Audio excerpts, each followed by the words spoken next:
The White Lady is a classic gin-based cocktail with a sharp, citrusy profile and a touch of sweetness, making it a timeless favorite.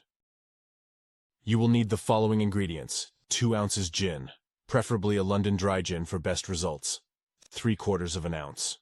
Cointreau, triple sec, can be used as a substitute, 3/4 of an ounce fresh lemon juice, freshly squeezed for optimal flavor. 1 egg white, optional for a creamy texture, 1 lemon twist, for garnish. For equipment you will need cocktail shaker, jigger, hawthorn strainer, fine mesh strainer, chilled cocktail glass. Here are the instructions. Combine gin, Cointreau, fresh lemon juice, and egg white, if using, in a cocktail shaker without ice. Dry shake vigorously to emulsify the egg white.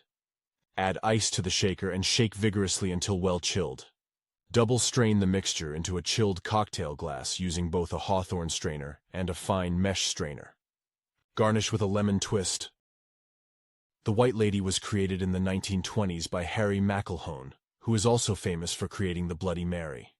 The original recipe used crème de menthe instead of gin, but it was later modified to use gin for a more balanced flavor.